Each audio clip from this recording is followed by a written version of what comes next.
देंगे सेंटेंस के टाइप्स के कि सेंटेंस कितने प्रकार के होते हैं।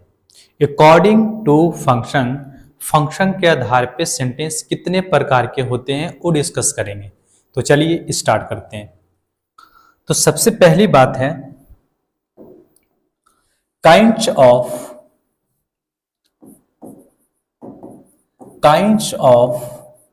sentences according to function,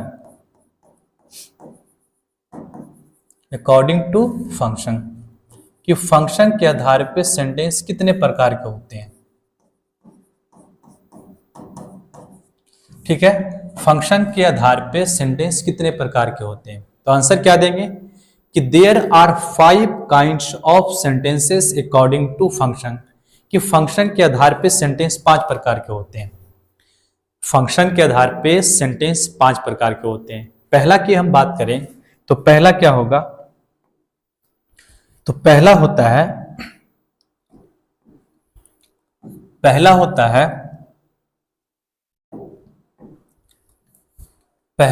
है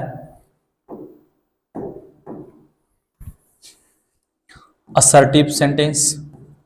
पहला क्या होता है, असर्टिव सेंटेंस। ठीक है, दूसरा की बात करें तो दूसरा होता है इंट्रोगेटिव सेंटेंस।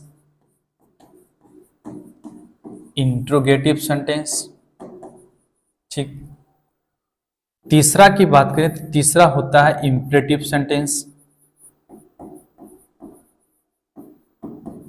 ठीक है, चौथा की बात करें तो चौथा होता है एक्सक्लेमेटरी सेंटेंस। पांचवा की बात करें तो पांचवा होता है ऑप्टेटिव सेंटेंस। पांचवा क्या होता है, ऑप्टेटिव सेंटेंस। ठीक है, तो kinds of sentences according to function, function के आधार पे सेंटेंस 5 प्रकार के होते हैं। पहला क्या लिखा गया, तो पहला की हम बात करें तो पहला होता है असर्टिव सेंटेंस। ठीक, दूसरा क्या है इंट्रोगेटिव सेंटेंस, तीसरा क्या है इंपरेटिव सेंटेंस, चौथा क्या है एक्सक्लेमेटरी सेंटेंस, पांचवा क्या है ऑप्टेटिव सेंटेंस। तो सेंटेंस 5 प्रकार के होते हैं। इस 5 प्रकार के सेंटेंस में आज हम बात करेंगे असर्टिव सेंटेंस के बारे में। किसके बारे में बात करेंगे, असर्टिव सेंटेंस के बारे में बात करेंगे कि असर्टिव सेंटेंस क्या होता है और असर्टिव सेंटेंस के सब टाइप्स क्या क्या है। ठीक, तो चलो हम बात कर लेते हैं असर्टिव सेंटेंस के बारे में। तो अगर हम असर्टिव सेंटेंस की बात करें, ठीक है, अगर हम असर्टिव सेंटेंस की बात करें, ठीक है, तो दीज आर स्टेटमेंट, ये स्टेटमेंट्स होती हैं। ये क्या होती है, तो बोलेंगे ये स्टेटमेंट्स होती हैं। स्टेटमेंट्स का मतलब होता है कथन। तो असर्टिव सेंटेंस स्टेटमेंट होती है। स्टेटमेंट का मतलब कथन होता है। देखिए कथन का मतलब क्या होता है, तो ये जो स्टेटमेंट होता है इसका प्रयोग हम तब करते हैं जब हमें किसी को कुछ बताना हो या फिर किसी को कुछ कहना हो। यदि हमें किसी व्यक्ति या वस्तु के बारे में किसी व्यक्ति को कुछ बताना हो या फिर कुछ कहना हो, तब हम प्रयोग करते हैं असर्टिव सेंटेंस का। और असर्टिव सेंटेंस क्या होता है, स्टेटमेंट्स। देखिए यहाँ पे जैसे कि एक वर्ड लिखा हुआ है, एक वर्ड क्या लिखा हुआ है, असर्ट। देखिए लिखा हुआ है वर्ड असर्ट, और असर्ट वर्ड से बना है असर्टिव। तो ये जो असर्ट वर्ड होता है वो होता है वर्ब। क्या होता है, वर्ब। ये जो असर्ट वर्ड है ये होता है वर्ब, और इसका मतलब होता है किसी को स्पष्ट रूप से कुछ कहना या बताना। स्पष्ट रूप से कुछ कहना या फिर बताना। तो असर्टिव सेंटेंस का प्रयोग हम तब करते हैं, ठीक है, असर्टिव सेंटेंस का प्रयोग हम तब करते हैं जब हमें किसी को कुछ बताना हो या फिर कुछ कहना हो। कुछ बताने या कुछ कहने के लिए हम प्रयोग करते हैं असर्टिव सेंटेंस का। जैसे एग्जाम्पल से समझते हैं। देखिए एग्जाम्पल है, Ram goes to school. Ram goes to school. Ram school जाता है। तो यहाँ पे राम के बारे में बता रहे हैं कि राम स्कूल जाता है। तो अगर हम राम के बारे में किसी को कुछ बता रहे हैं तो ये सेंटेंस जो हो जाएगा एक क्या होगा, असर्टिव सेंटेंस होगा। क्या होगा, असर्टिव सेंटेंस होगा, क्योंकि एक क्या है, एक स्टेटमेंट है। अगर ये स्टेटमेंट है तो क्या होगा, असर्टिव सेंटेंस हो जाएगा। ठीक, दूसरा देखिए क्या है, मोहन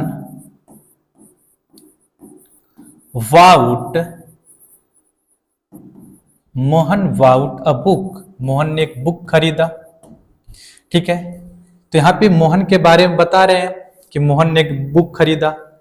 ठीक है, तो ये जो स्टेटमेंट है ये क्या होगा, असर्टिव होगा, क्योंकि इस स्टेटमेंट से हम किसी को कुछ बता रहे हैं, किसी को कुछ कह रहे हैं। अगर किसी को कुछ बता रहे हैं या फिर किसी को कुछ कह रहे हैं तो ये जो स्टेटमेंट है ये कौन सा स्टेटमेंट है, ये क्या है, एक असर्टिव सेंटेंस है। क्या है, असर्टिव सेंटेंस है। ठीक, तो असर्टिव सेंटेंस का प्रयोग हम तब करते हैं जब हमें किसी को कुछ बताना हो या फिर कुछ कहना हो, तब प्रयोग करते हैं असर्टिव सेंटेंस का।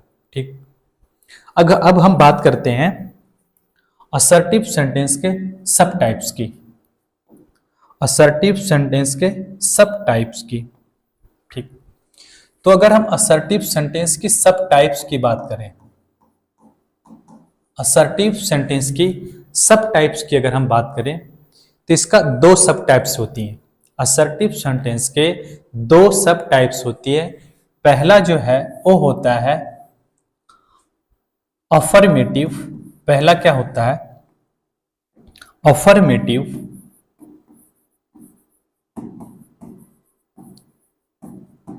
अफर्मेटिव या फिर इसी का दूसरा नाम है पॉजिटिव।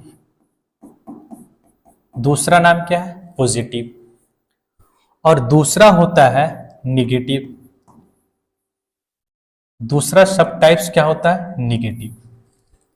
तो एक सब टाइप्स होता है अफर्मेटिव और पॉजिटिव, दूसरा क्या होता है, निगेटिव। ठीक, ये जो अफर्मेटिव और पॉजिटिव सब टाइप्स है ये हमें पॉजिटिव इंफॉर्मेशन देता है। ये क्या देता है, हमें पॉजिटिव इंफॉर्मेशन देता है। तो अगर ये पॉजिटिव इंफॉर्मेशन देता है तो ये जो स्टेटमेंट होगा ये पॉजिटिव होगा और इसे हम कहेंगे पॉजिटिव सेंटेंस या फिर अफर्मेटिव सेंटेंस। ये सब टाइप्स जो है निगेटिव वाला, ये हमें निगेटिव स्टेटमेंट देता है और ये निगेटिव स्टेटमेंट देने के कारण या निगेटिव इंफॉर्मेशन देने के कारण इसे हम कहेंगे निगेटिव स्टेटमेंट। तो निगेटिव स्टेटमेंट है, तो निगेटिव स्टेटमेंट क्या करता है, हमें निगेटिव इंफॉर्मेशन देता है, तो इसे हम कहते हैं निगेटिव सेंटेंस। ठीक है, तो असर्टिव सेंटेंस दो प्रकार के, एक अफर्मेटिव सेंटेंस या फिर इसी का पॉजिटिव सेंटेंस बोला जाता है और एक होता है निगेटिव सेंटेंस। ठीक है, अफर्मेटिव या पॉजिटिव सेंटेंस जो होता है ये हमें पॉजिटिव इंफॉर्मेशन देता है और ये हमें निगेटिव इंफॉर्मेशन देता है। जैसे देखिए, जैसे Ram goes to school, Ram school जाता है। ठीक, इधर लिखते हैं Ram does not go to school. ठीक है, तो ये देखिए जो स्टेटमेंट है, इस स्टेटमेंट में कोई नेगेटिव वर्ड नहीं लिखा गया है। ये जो स्टेटमेंट यहाँ पे लिखा है इस स्टेटमेंट में कोई नेगेटिव वर्ड नहीं है। तो ये जो स्टेटमेंट है ये पॉजिटिव स्टेटमेंट है। ये पॉजिटिव स्टेटमेंट है, इसीलिए हम क्या बोलेंगे, इसे अफर्मेटिव सेंटेंस या फिर पॉजिटिव सेंटेंस। यहाँ पे देखिए नॉट जो लिखा हुआ है एक निगेटिव वर्ड है। तो ये निगेटिव वर्ड जो है इस ग्रुप ऑफ वर्ड्स को एक निगेटिव स्टेटमेंट बन गया। ये क्या किया, हमें निगेटिव इंफॉर्मेशन दे रहा है। अगर ये निगेटिव इंफॉर्मेशन दे रहा है तो ये निगेटिव स्टेटमेंट है और इसे हम कहेंगे निगेटिव सेंटेंस। इसे क्या बोलेंगे, निगेटिव सेंटेंस। तो राम गोज टू स्कूल एक पॉजिटिव स्टेटमेंट है, तो इसको बोलेंगे affirmative sentence. Ram does not go to school एक क्या है, एक पॉजिटिव क्या निगेटिव स्टेटमेंट है, तो इसे हम क्या बोलेंगे, निगेटिव सेंटेंस बोलेंगे। ठीक, अब हम बात कर लेते हैं कि अफर्मेटिव या पॉजिटिव सेंटेंस का स्ट्रक्चर क्या होता है और निगेटिव सेंटेंस का स्ट्रक्चर क्या होता है। ठीक, तो अगर इसका स्ट्रक्चर की बात करें इसका स्ट्रक्चर की बात करें तो अफर्मेटिव या पॉजिटिव का जो स्ट्रक्चर होता है, ठीक है, जो स्ट्रक्चर होता है वो क्या होता है, अगर इसका स्ट्रक्चर की बात करें हम तो स्ट्रक्चर होता है सब्जेक्ट प्लस, अगर हेल्पिंग वर्ब की जरूरत पड़ेगा तब तो लिखेंगे, या फिर हेल्पिंग वर्ब के बाद हम मेन वर्ब लिखेंगे, मेन वर्ब के बाद क्या लिखेंगे, अदर वर्ड लिखेंगे, अदर वर्ड के बाद हम फुल स्टॉप लगा देंगे, ठीक है, फुल स्टॉप लगा देंगे। तो इसका स्ट्रक्चर क्या हो जाएगा, स्ट्रक्चर होगा इसका subject plus helping verb plus main verb plus other word plus full stop. अगर हमें हेल्पिंग वर्ब की जरूरत होगी तब लिखेंगे, अगर जरूरत नहीं होगा तो नहीं लिखेंगे, ठीक। अब बात करते हैं हम नेगेटिव सेंटेंस की स्ट्रक्चर की। तो इसका स्ट्रक्चर जो होगा वो होगा सब्जेक्ट प्लस, ठीक है, subject plus helping verb plus not plus main verb, ठीक है, और प्लस अदर वर्ड और प्लस में दे देंगे क्या, फुल स्टॉप। तो निगेटिव स्टेटमेंट की जो स्ट्रक्चर होगा वो होगा subject plus helping verb plus not plus main verb plus other word और प्लस में क्या दे देंगे, फुल स्टॉप। तो ये हो गया निगेटिव स्टेटमेंट का स्ट्रक्चर और ये हो गया पॉजिटिव स्टेटमेंट की स्ट्रक्चर, ठीक है। जैसे एक एक एग्जांपल से हम और समझते हैं, ठीक है। जैसे यहां पे देखिए Mohan, Mohan is reading a story, ठीक है। तो यहां पे देखिए मोहन क्या है, तो ये जो मोहन ये सब्जेक्ट है, ठीक है, इज क्या है, हेल्पिंग वर्ब है, रीडिंग क्या है, मेन वर्ब है, और ये स्टोरी जो है इसका ऑब्जेक्ट है, ठीक है, क्या है बोलेंगे, इसका ऑब्जेक्ट है, ठीक है। तो अगर हमें हेल्पिंग वर्ब की रिक्वायरमेंट होगी तब तो हेल्पिंग वर्ब देंगे, अगर हेल्पिंग वर्ब की रिक्वायरमेंट नहीं होगा तो हेल्पिंग वर्ब नहीं लिखेंगे। जैसे यहाँ पे देखिए हेल्पिंग वर्ब की रिक्वायरमेंट नहीं थी तो हमने रिक्वायरमेंट नहीं थी तो यहाँ पे हमने हेल्पिंग वर्ब नहीं लिखा। यहाँ पे देखिए राम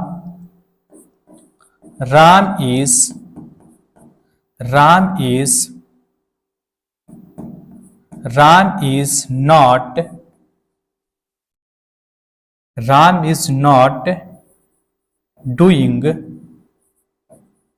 his work, राम अपना काम नहीं कर रहा। तो यहां पे देखिए क्या है, राम सब्जेक्ट है, ठीक, इज हेल्पिंग वर्ब है, नॉट यहां पे क्या है, एडवर्ब ऑफ नेगेशन है, डूइंग क्या है, मेन वर्ब है, और हिज वर्ब क्या है, इस मेन वर्ब का ऑब्जेक्ट है, इस मेन वर्ब का ऑब्जेक्ट है। तो अगर हमें हेल्पिंग वर्ब की रिक्वायरमेंट होगी यहाँ पे तब देंगे, अगर हेल्पिंग वर्ब की रिक्वायरमेंट नहीं होगी तो हम हेल्पिंग वर्ब नहीं देंगे, ठीक। यहाँ पे देखिए हमें सब्जेक्ट के बाद हेल्पिंग वर्ब लिखना, हेल्पिंग वर्ब के बाद नॉट या नेवर भी लिख सकते हैं यहाँ पे, ठीक है, नॉट के बाद क्या, नॉट या नेवर भी लिख सकते हैं। तो नॉट या never plus main verb plus other verb और लास्ट में क्या लगाएंगे, हम फुल स्टॉप का प्रयोग करेंगे, ठीक है।